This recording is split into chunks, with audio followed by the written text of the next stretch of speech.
glotis.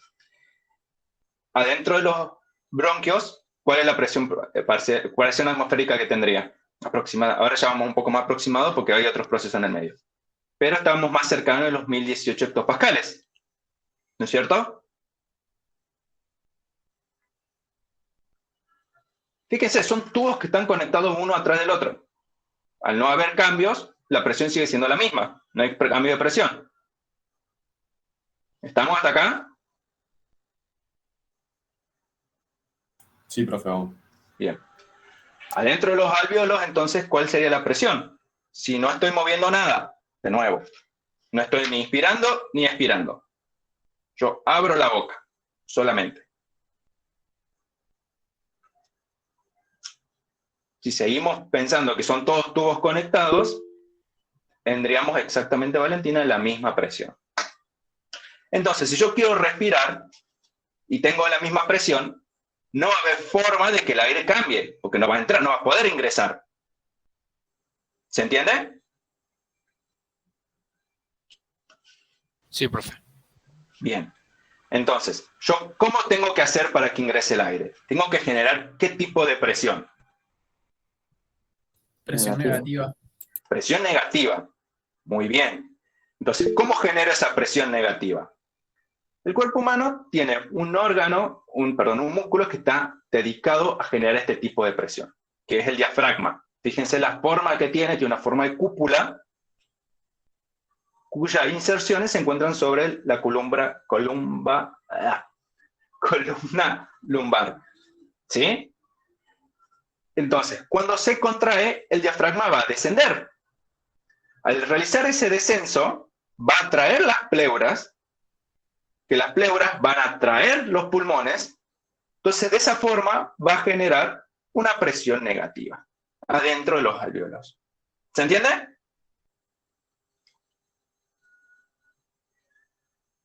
Sí, profe. Bien. Entonces, ya de esa forma, al descender el diafragma, y después, cuando necesito mucha más capacidad inspiratoria, abro el pecho, recluto otros músculos para abrir más la caja torácica. Y de esa forma, generar una presión menor, más negativa, para que ingrese más aire.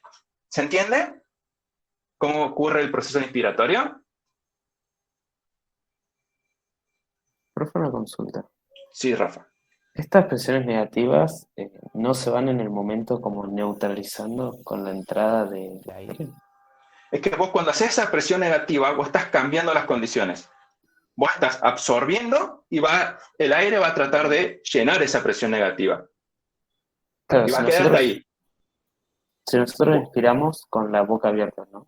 Nosotros generaríamos una presión negativa, pero en el mismo momento no se estaría compensando con el ingreso de aire. Es que esa es la idea, es ingresar aire. La presión adentro de tu cavidad va a buscar llegar a tener los 1018 hectopascales. Entonces, como adentro de tus pulmones, de tus alvéolos, hay una presión negativa, el aire va a tratar de llenarlo. ¿Sí? Sí.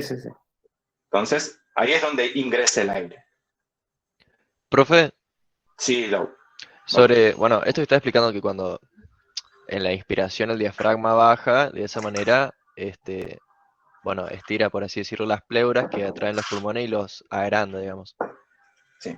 En ese proceso que se genera la presión negativa, ¿cuál es o sea, se abre un tubo o no? Que hace que ingrese el aire. Es que vos tenés un tubo que está constantemente abierto, que Ok. después se bifurca, la nariz. La nariz está conectada los orificios nasales están conectados directamente a tu pulmón. Tenés una valvulita todo en el medio para evitar no mandar el mate para el otro lado. O sea, la válvula que la que funciona como una glotis. compuerta, digamos. La que está en la Claro, nariz. la glotis es la que abre. No, la glotis está en la garganta. Bien. Bien. Entonces, bueno, ingresó el aire. Ingresó aire que estaba fuera. ¿En qué más o menos qué presiones ingresan?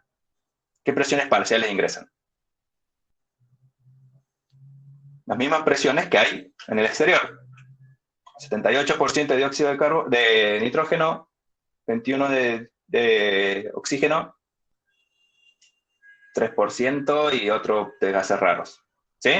Eso es lo que ingresa. Ahora, ingresó todo ese aire nuevo. Luego nosotros queremos expirar.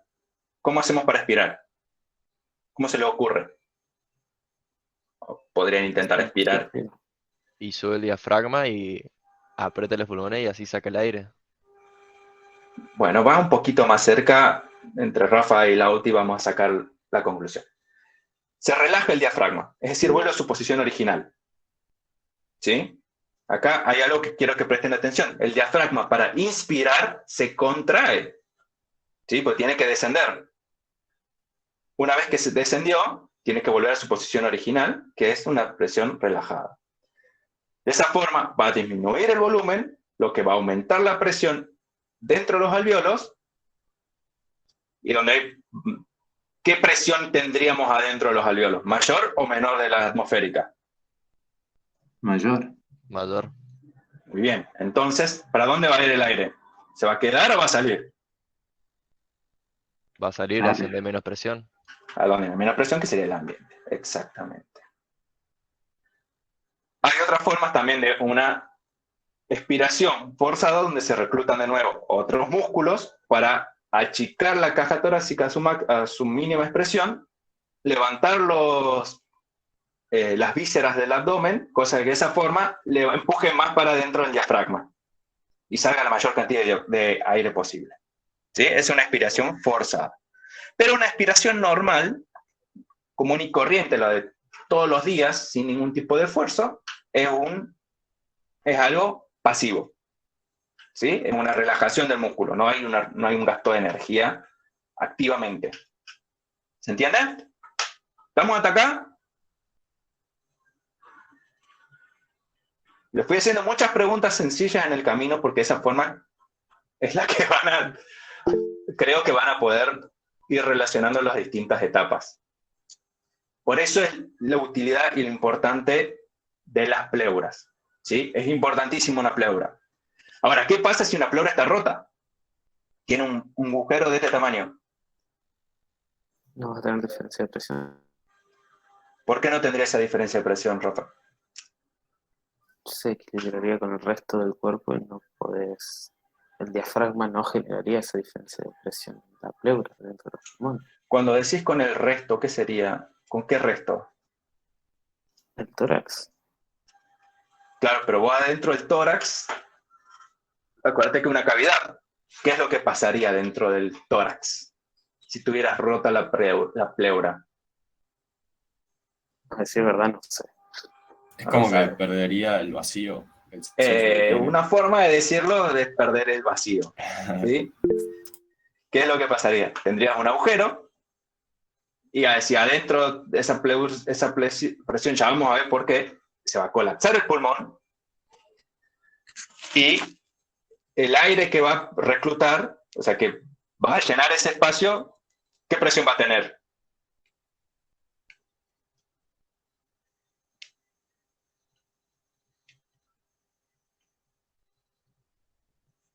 ¿Qué presión va a tener el aire?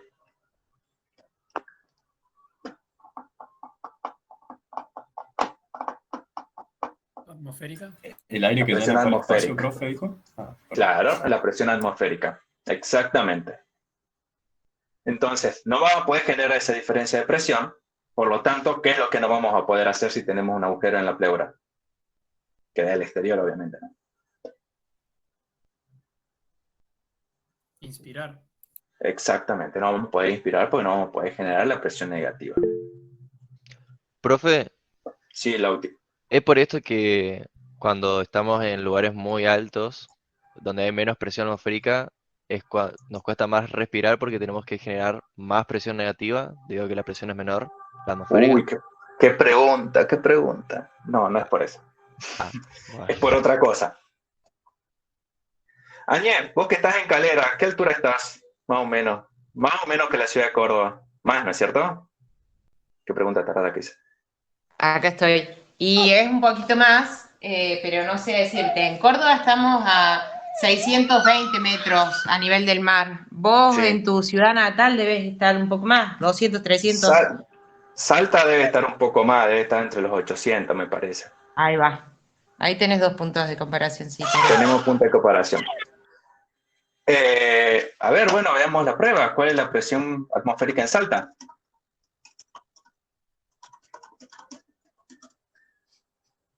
Presión atmosférica en la ciudad de Salta. 22 grados, un día hermoso. Mentira. Lo que va a nublado. suceder, Edu, también es que puede haber otros factores meteorológicos distintos que te vayan afectando, no solo la altura, digamos, como Sí, componente. bueno, la idea es, ajustamos solamente la altura en esta altura, en este momento. El que encontré yo, que es el que me sirve en realidad,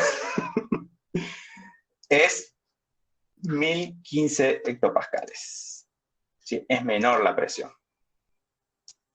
¿Sí? ¿Por qué sería menor la presión? No sé quién, no me acuerdo quién se lo pregunta. Yo. Y sería menor porque hay menos aire sobre mi cabeza, digamos, haciendo presión. Ok, vamos por ahí. Entonces, si tenés una presión atmosférica total menor, ¿cómo se compone ese aire?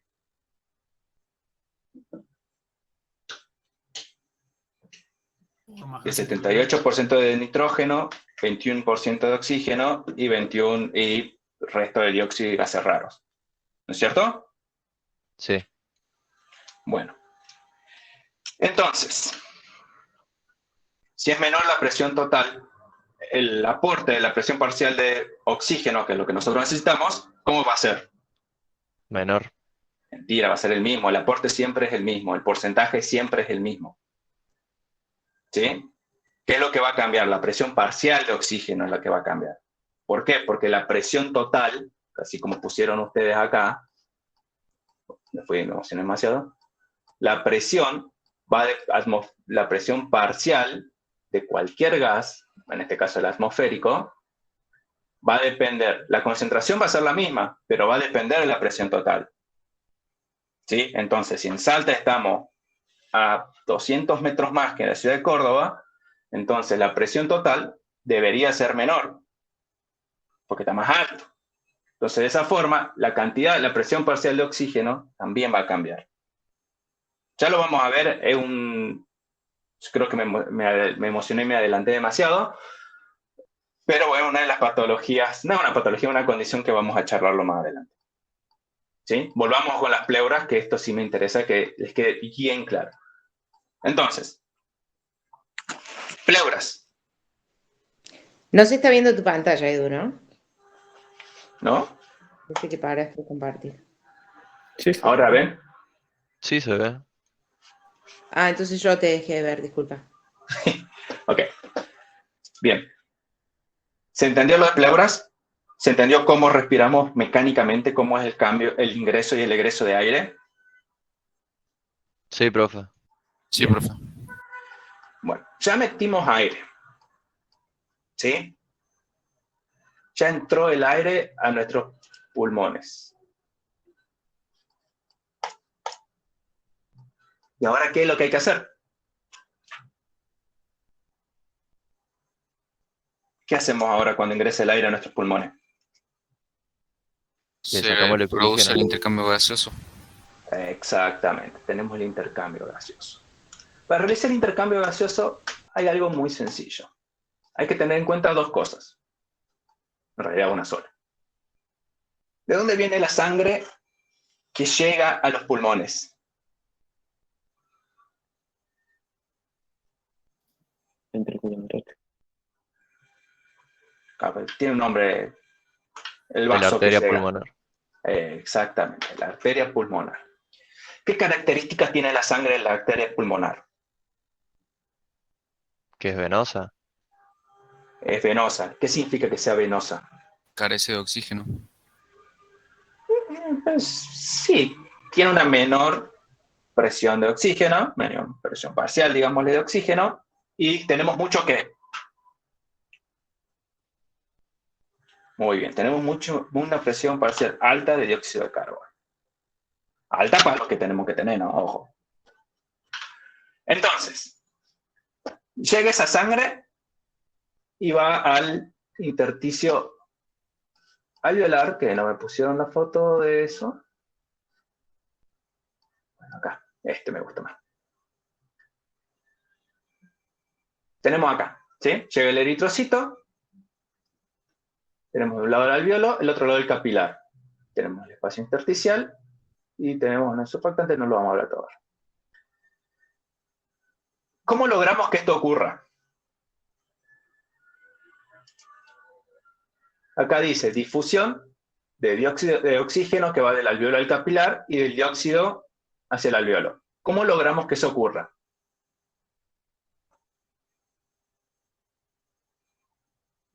Por presión osmótica y oncótica.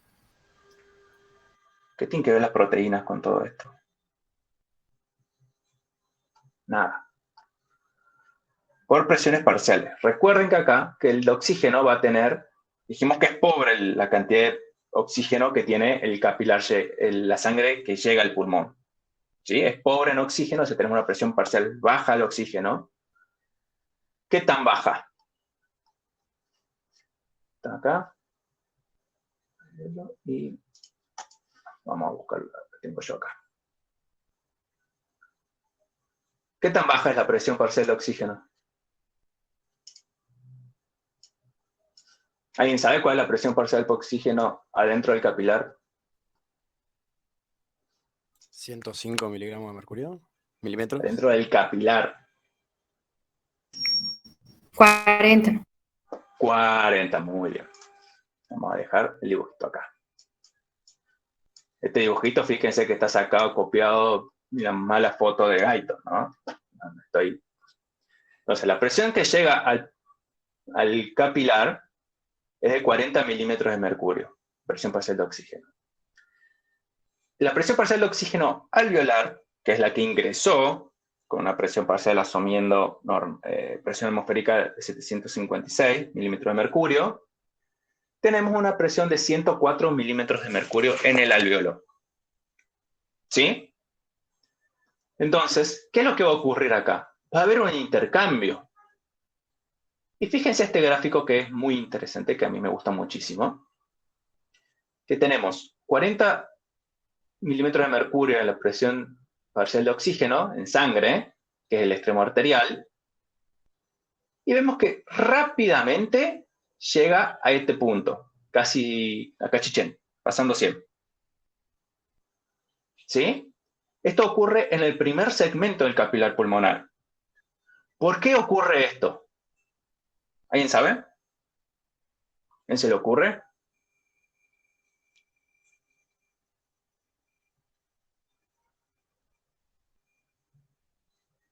Bueno, esto ocurre por esto, por la ley de Fick.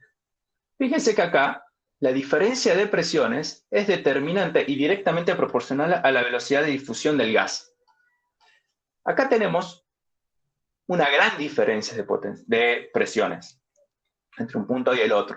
Por eso es que ocurre tan rápido este cambio de presión. Luego va a tender a llegar a los 104 milímetros de mercurio, que es el equivalente a la presión que hay afuera. Más no puede tener, ¿no es cierto?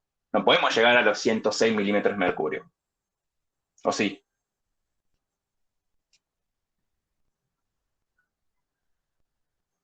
No, no se pregunta. puede.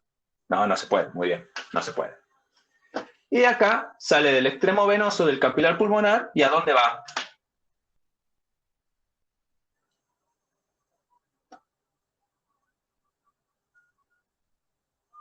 Vamos, sale de la vena. ¿A dónde va? ¿Al alveolo? No, está saliendo del capilar pulmonar. Sale por la vena. ¿A dónde? Al ventrículo, a la aurícula izquierda. A la aurícula izquierda. Muy bien. Recuerde que esta circulación es al revés, ¿no? Tengan en cuenta eso. Guyton explica muy bien, asumiendo que se sepa la anatomía. Si no, pueden llegar a confundirse. Este en el caso del oxígeno, y para el dióxido de carbono tendría que ser al revés, ¿sí? Pero acá ya vemos que la cantidad de dióxido de carbono que llega por el extremo arterial no hay tanta diferencia con el violo. Entonces ya tenemos algo un poco más tranquilo, más lento. ¿Sí? ¿Se entendió cómo ocurre el intercambio? ¿Cómo es la difusión entre oxígeno y dióxido de carbono? Una consulta. Sí. ¿Por qué los 40 milímetros de mercurio? Pues eso es lo que queda. Es a lo que llega la presión parcial del dióxido de carbono al alveolo. Una de las características, a ver, acá, ¿cuál sería la presión atmosférica en milímetros de mercurio? No la actual, sino el normal, digamos. ¿700? ¿Jero? 60. 760, ¿sí? Bueno, esa es la presión externa. Una vez que ingresa al sistema respiratorio, va a llegar con una presión determinada, teniendo en cuenta la presión parcial y su porcentaje que tiene la contribución del dióxido de carbono del total, llega hasta el alveolo, ¿sí? Lo que sí, es algo que no se los dije, se agrega agua, vapor de agua, ¿sí? En el tracto respiratorio. Entonces, por eso es capaz que vean este valor un poco diferente a los cálculos que ustedes hagan.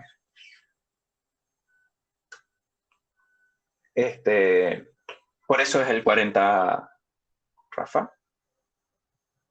Esto va a variar dependiendo de la actividad física o consumo que tenga el lote.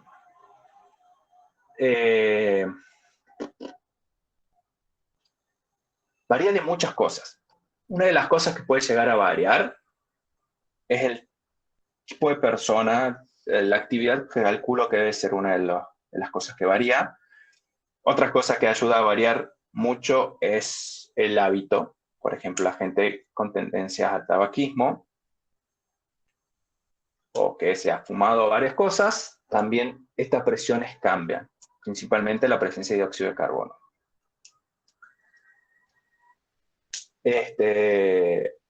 Así que bueno, no es bueno fumar, es recomendable no hacerlo.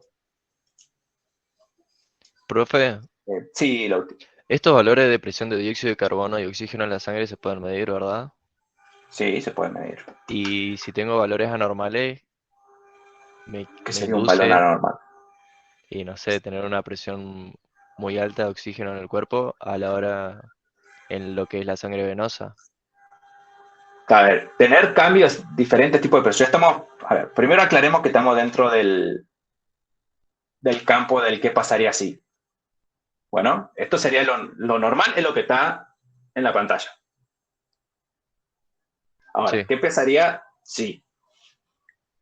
Por ejemplo, tenemos 50 milímetros de mercurio en el extremo arterial en vez de 40. ¿Sí? Por alguna razón Yo tendríamos pensaba, más. por ejemplo, una intoxicación de monóxido, Ah, otros gases que compitan, por ejemplo, con la hemoglobina. Puede ser que bajen entonces las presiones normales de gases. Se miden gases en sangre, de hecho. si el tema de la hemoglobina con el monóxido de carbono, yo creo que es porque compite en el lugar, no por la presión.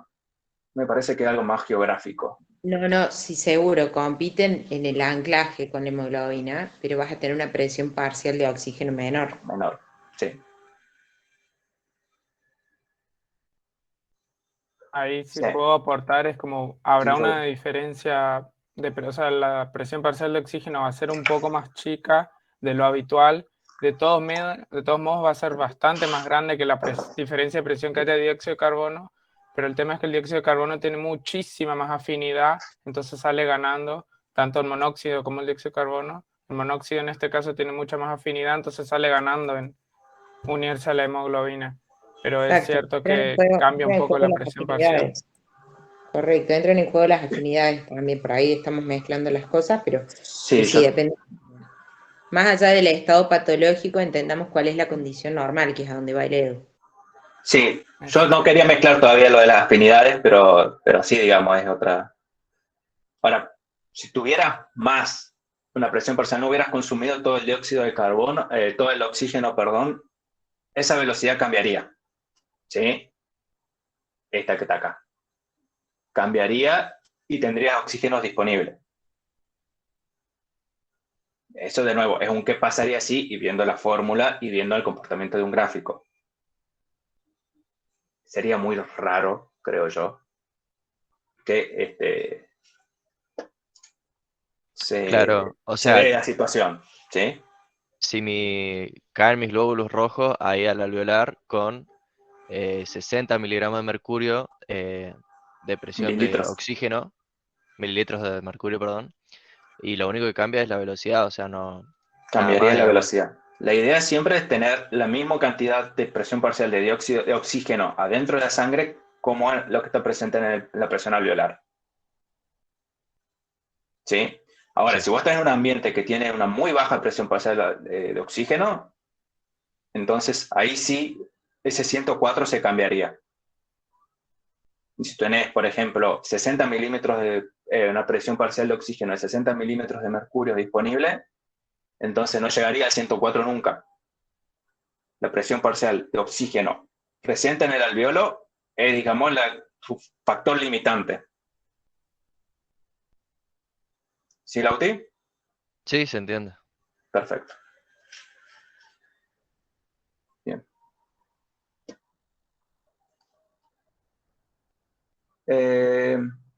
Bueno, acá hablo un poco, pero quiero hablar de dos cosas muy importantes.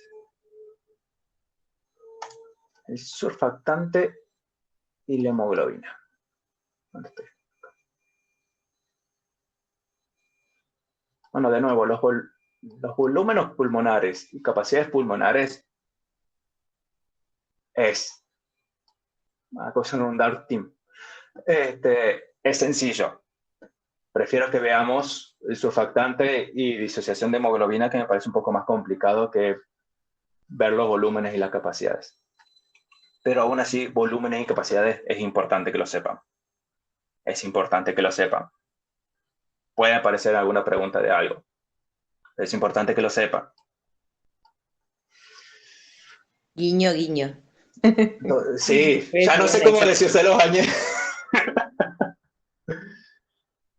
A mí para Laplace me gusta ver este ejemplo. ¿Sí? Por más que lo que está acá esté bien, me gusta ver este ejemplito. Si me lo permiten, es una captura de esta diapositiva.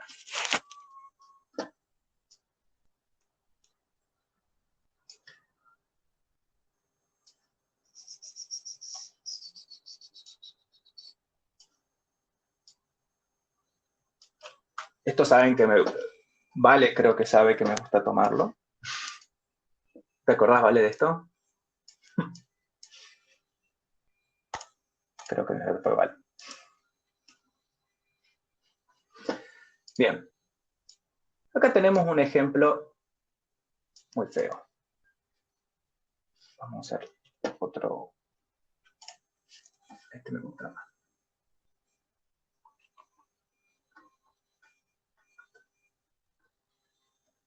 ¿Saben inglés?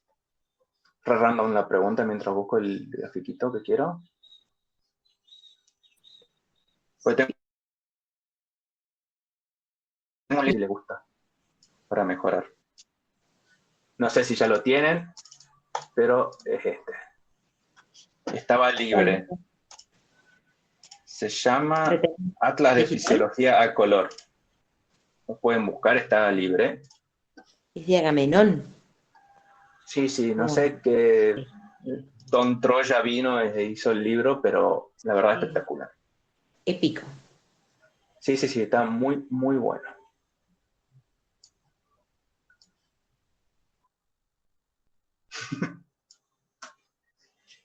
Bien, vamos a hacer. Literal.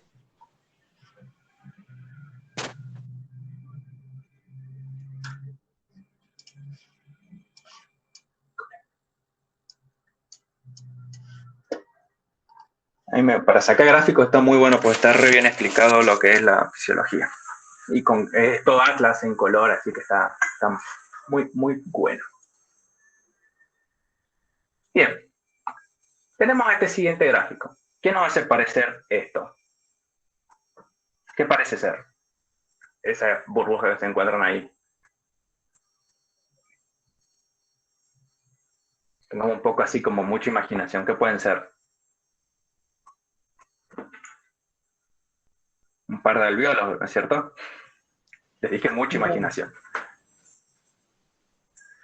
Bien. Acá tenemos dos alvéolos de distintos tamaños, ¿sí? Claramente vemos que tenemos R1 y R2. ¿Qué es lo que nos decía Pascal? ¿Cómo se calculaba la presión interna de esta presión que está en las flechitas? ¿Cómo se calculaba?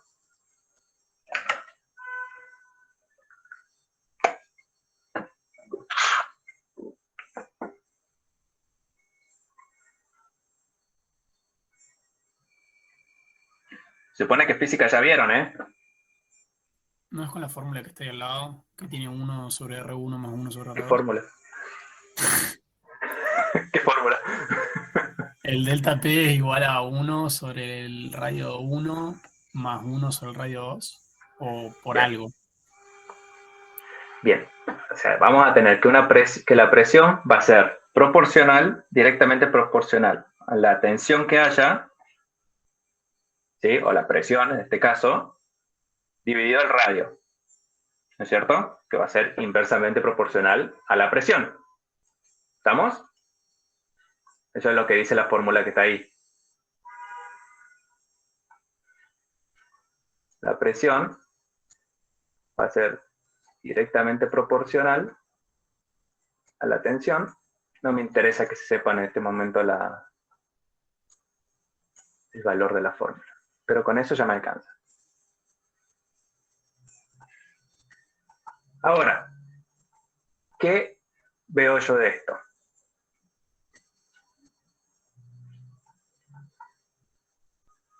¿Se recuerdan que habíamos dicho que las presiones, cómo se mueve el aire? ¿De donde hay más presión a donde hay menos presión? ¿Sí?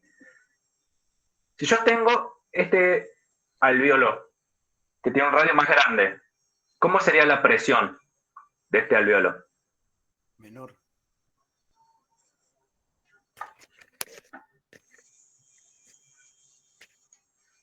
Claro, sería menor. Y la de este alvéolo 2, ¿cómo sería? Mayor que el alvéolo 1, ¿verdad? ¿Estamos o no? Sí, profe. Bien. Entonces, el aire que ingresa por acá por el tubo, ¿para dónde va a ir?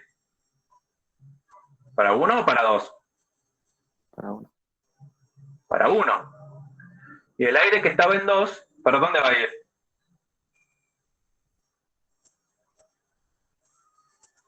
Para 1 o para afuera. Va a ir para, asumamos que no va a ir para afuera, que va a ir para 1. ¿Sí? O sea, todo el aire que se encuentra acá, la presión esta es tan grande que va a expulsar todo el aire y la va a mandar a 1. ¿Estamos de acuerdo o no estamos de acuerdo? Miren la fórmula, no necesito andar mintiéndoles mucho.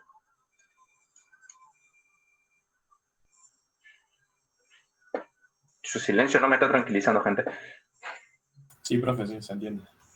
Bien. ¿Podría repetir, profe? Por favor. Bien. Tenemos acá dos alvéolos, 1 y 2. ¿Sí? El radio 1, el alvéolo del radio 1 es mayor que el del radio 2, que el 2. ¿Sí? Sí. Bien, entonces, ¿cómo sería la presión en el alvéolo 1? ¿Menor o mayor? Entre los dos, digamos, ¿cuál sería mayor la presión? Entre 1 y 2. El de 2 sería mayor porque es menor o sea, si viendo la fórmula, el denominador es menor. O sea, el radio es menor, por ende la presión es mayor. Exactamente, o sea, tenemos más presión en el alvéolo 2, mientras que en el 1 tenemos menos presión. ¿Cómo habíamos dicho que se mueven los gases? De donde hay más presión a donde hay menos. Sí. ¿Sí? ¿Estamos hasta acá? Sí, sí, sí. Bueno, entonces, ¿Qué va a pasar con este alveolo? El aire cuando ingrese, ¿hacia dónde va a ir? ¿Contra 1 o 2? Va a ir hacia 1. Siempre va a ir hacia 1. Siempre, siempre, siempre va a ir hacia 1. Lo que va a ocasionar que 2 termine colapsado. ¿Sí? Ok. Se va a cerrar porque no, la presión es tan grande que va a terminar yéndose para el otro lado. ¿Se entiende este modelo de burbuja? Sí, profe. Bien. Profe, una consulta. Eso último que dijo, que cuando el aire se va, colapsa. ¿Eso cómo funciona? Claro, porque la presión de la membrana es tal que va a empezar a empujar hacia el interior. Entonces, lo que estaba hecho como un globito, como tiene tanta presión, va a tender a cerrarse. Va a colapsar ese alveolo.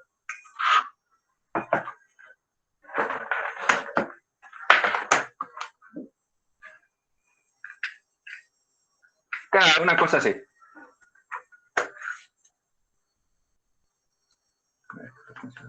¿Y R1 se seguiría abriendo hasta qué punto? Y R1 va a seguir cediendo porque esta membrana no le está aportando tanta presión. O sea, la presión es menor. ¿Sí? O sea, al ser menor esta presión, va a seguir aumentando el radio. Al seguir aumentando el radio, va a seguir disminuyendo la presión. ¿Sí? De nuevo, esto es un modelo, se llama modelo de burbuja de jabón. No nos volvamos muy locos, es un modelo. ¿Sí? Nosotros, ¿qué tenemos que hacer con este modelo? Llevarlo hacia un alveolo. ¿Sí? Que también tiene una forma muy similar. Hagamos de cuenta que nunca dibujé eso. ¿Sí? Nos llevamos a un alveolo. Entonces, si se nos da esta situación en nuestros pulmones, en nuestros alveolos, tendríamos menos alveolos. Al tener menos alveolos, ¿qué es lo que tendríamos menos? ¿Capacidad de qué? ¿Qué ocurre en los pulmones? En los alveolos, perdón. Intercambio. Muy bien, Gastón. Tendríamos menos capacidad de intercambio gaseoso, por lo tanto tendríamos menos disponibilidad de oxígeno. Entonces nosotros necesitamos tener todos nuestros alveolos disponibles. Y ahí es donde aparece nuestro querido amigo surfactante. ¿Sí? A ver qué mejor está. ¿Qué es lo que va a lograr este surfactante? Este surfactante, acá vemos la pared alveolar, ¿sí? Y tenemos una interfase acuosa. Si nosotros pensamos que las interfaces acuosas son como pelotitas de agua, en realidad son pelotitas de agua, estas van a empezar a interaccionar entre ellas.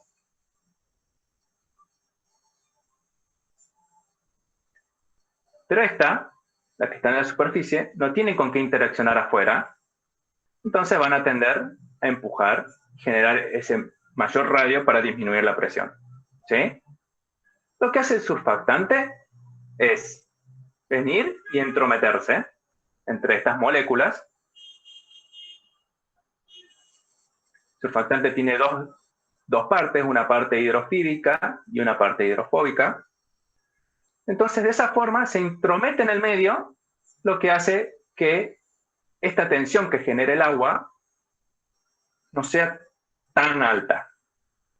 Entonces, al disminuir esta presión, lo que va a hacer, en realidad, es disminuir el radio, y de esa forma mantener la misma presión en ambas cámaras. Entonces, lo que vamos a lograr es que acá vamos a terminar teniendo dos alveolos con la misma presión. Y de esa forma, el aire que ingresa va a poder ir a ambos alveolos y poder realizar el intercambio gaseoso. Entonces, ¿cuál es la importancia del surfactante? Es poder disminuir la tensión superficial del agua, de la interfaz acuosa, es disminuirla para evitar el colapso del alvéolo. ¿Sí? Aquellos alvéolos que son más pequeños, histológicamente, tienen mayor cantidad de... ¡Ay! ¿Me fue el nombre? Neumocitos tipo 2, que son los que segregan el surfactante. Bastante. Ujú. ¿Sí? ¿Se entiende?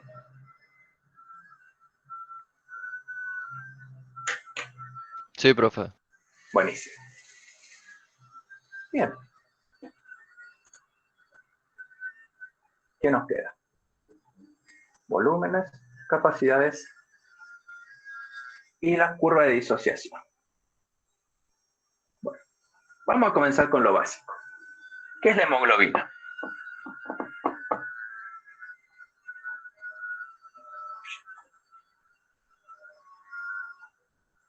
¿Para qué sirve? ¿Para qué usamos la hemoglobina como seres humanos, seres vivientes? Es la proteína que transporta el oxígeno. Ok. Proteína que transporta el oxígeno. Bien, ¿y dónde la encontramos? En los glóbulos rojos. En la sangre. En los glóbulos rojos que se encuentran en la sangre. Muy bien. ¿Y cómo se transporta el oxígeno?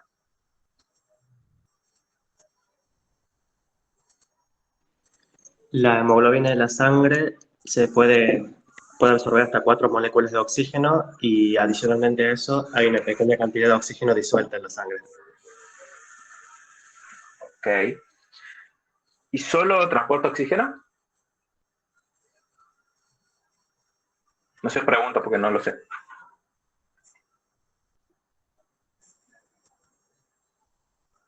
No, también transporta dióxido de carbono. Muy bien. De vuelta a los pulmones. También puede transportar dióxido de carbono. Pero bueno, a nosotros nos interesa el dióxido de carbono. El oxígeno, perdón. ¿Sí? ¿Cuál es la saturación de oxígeno que tenemos en sangre? ¿Qué significa saturación de oxígeno? Para empezar. Es el porcentaje de oxígeno que pueden transportar la hemoglobina. Vamos de nuevo. Porcentaje de oxígeno que puede transportar la hemoglobina. ¿Cuál es O sea, la saturación sería cuando el 100% de la hemoglobina está transportando, cuando la hemoglobina está transportando el 100% del oxígeno posible. Ahí me gusta mucho más. Ahora sí. Eso sí.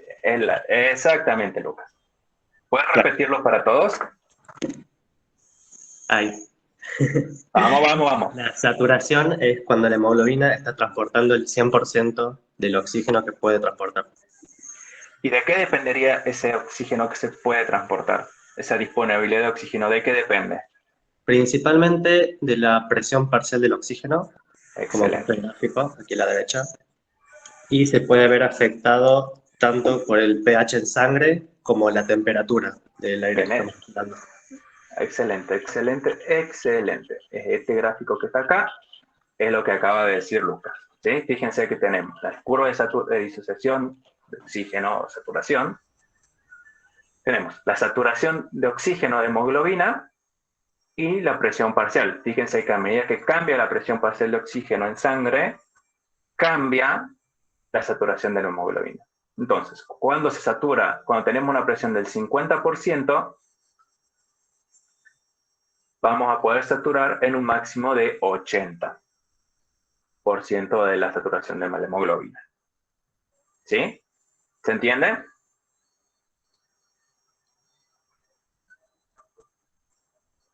Bueno, calculo que sí. Y ahora viene la parte como un poco más cruda, que es lo que hablábamos con Agnese y Rodri recién, que es sobre la afinidad. ¿Sí? Nuestra sangre, nuestro oxígeno, el oxígeno que consumimos, tiene una determinada afinidad por la hemoglobina. ¿Sí? Es decir, se lleva bien, son amigos, capaz que amigos con derecho, y se la bancan. Pero la hemoglobina tiene una debilidad. Y le gustan los chicos malos, como el monóxido de carbono. Menos mal que ya no se graban las clases, ¿no es cierto? No, por eso no las grabo. Voy a terminar preso si sigo ciertas cosas. Le gusta el monóxido de carbono, ¿sí? La afinidad de la hemoglobina por el monóxido de carbono es Lo peor de muchísimo todo es mayor. que después cuando los pibes responden estas pavadas en los exámenes, nosotros nos enervamos. De nuevo, nos ponemos yo pelos de punta. ya se los Lo que dije pasa al es que lo principio de la explicamos así, y clase. después cuando nos lo explican así, le clavamos un 2. No, yo ya se lo expliqué al principio de clase. En el parcial somos todos serios. En el parcial quiero respuesta de verdad. La respuesta es la afinidad por el monóxido de carbono, no porque son amigos con derecho con el oxígeno y le gustan los chicos malos a la hemoglobina. Por favor, no quiero ese tipo de respuesta en un parcial. Ya lo dejamos claro al principio. Pero bueno, acá... Guiño, guiño. No. Vos también me vendés todo, ¿ves? Yo les dije que la profe mal. Acá tenemos la hemoglobina, la saturación de hemoglobina por oxígeno y la saturación de hemoglobina con monóxido de carbono.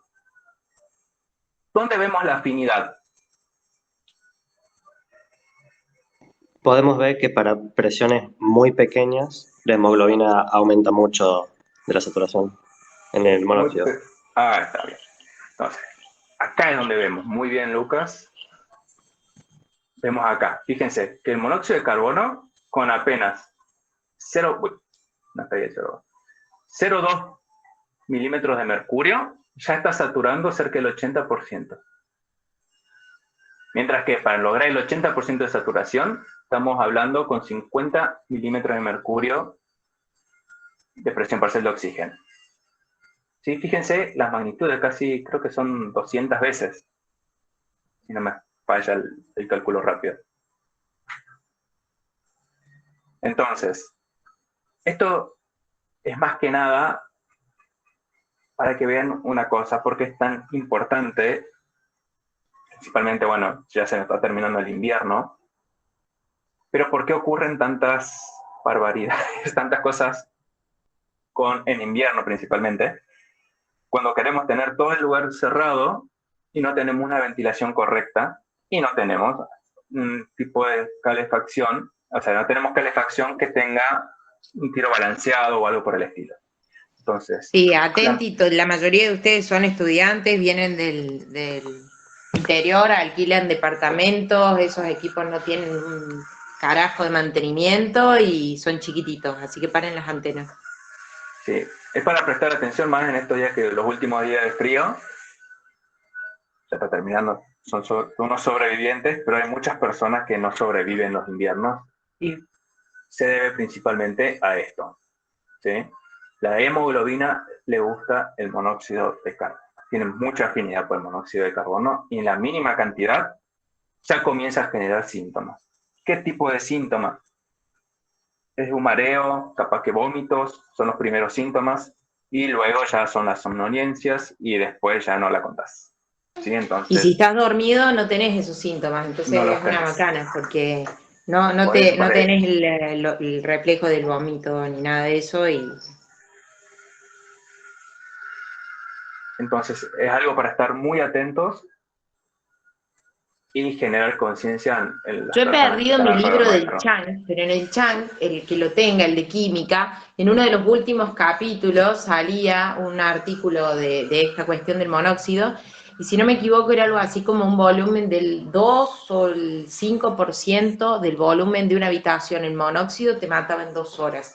El que tenga ese libro, si lo puede confirmar, le re agradezco el dato porque el mío lo presté y nunca más volvió.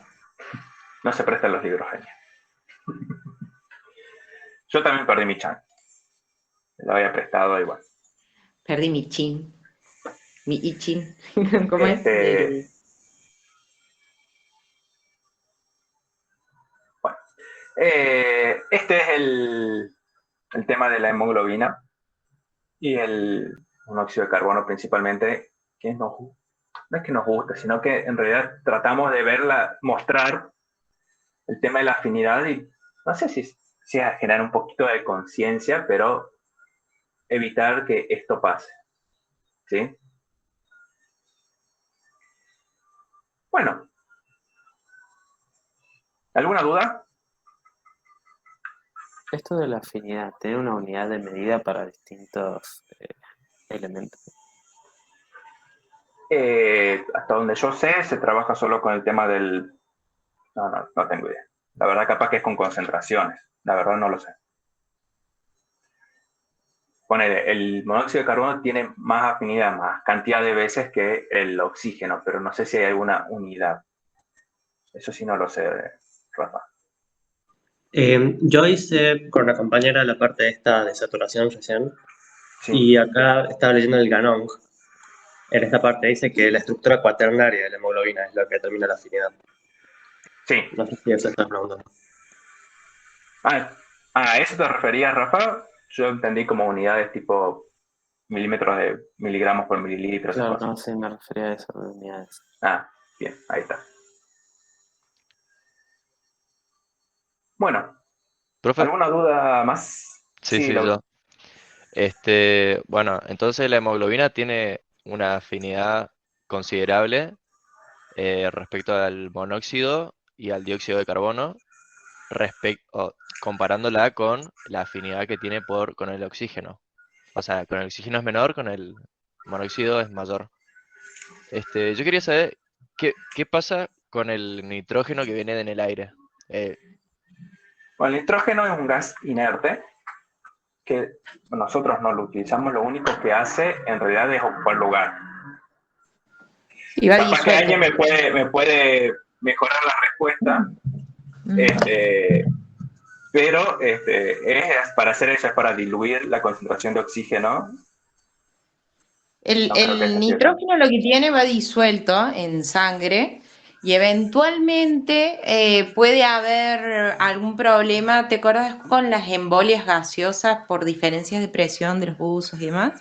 Sí. Eventualmente puede formar burbujas en algunos casos patológicos, por ejemplo, cuando uno se somete a cambios de presión muy abruptos. Por ejemplo, me fui al Caribe, hice buceo y al día siguiente me tomé el avión y estuve 10 horas en vuelo, y bueno, todos esos cambios bruscos de presión puede hacer que ese nitrógeno gaseoso que está disuelto en el plasma se comporte de una manera diferente y eventualmente produzca embolias y ese tipo de cuestiones. Las embolias gaseosas por diferencias de presión normalmente se las atribuyen al nitrógeno, pero si no, como Leo dijo, es un gas que no interviene en el proceso metabólico del cuerpo humano, por ende uno no lo aprovecha, digamos, no tiene un beneficio o una utilidad, digamos, para nosotros. Bien, pero digamos cuando se produce el intercambio gaseoso, la presión del nitrógeno influye en el capilar, ¿no? Es que Entonces, también, a ver, llega nitrógeno, pero como te digo, ocupa lugar. En el volumen tenés un 78% de nitrógeno. O sea, se involucra indirectamente. Indirectamente se involucra, pero es porque ocupa lugar y mantiene el volumen, pero el gas que usamos nosotros, los gases que usamos nosotros son tanto el dióxido de carbono como el oxígeno. Sí, y como todo, fluye en función de la diferencia o el gradiente de presión, digamos. Todo se mueve por gradiente.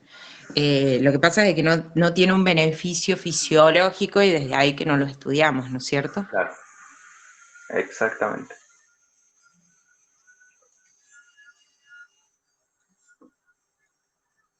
Bueno, está bueno el consejo de la Julia acá. Nunca tapen las rejillas, por más que hagan ruido con el viento, no las tapen.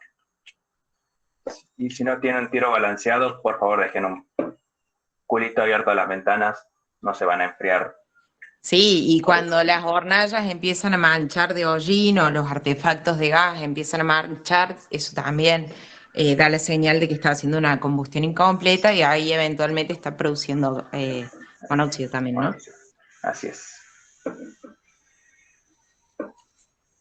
Bueno, gente, habiendo dicho eso, espero las respuestas de Bedelía para ver de hacer eso.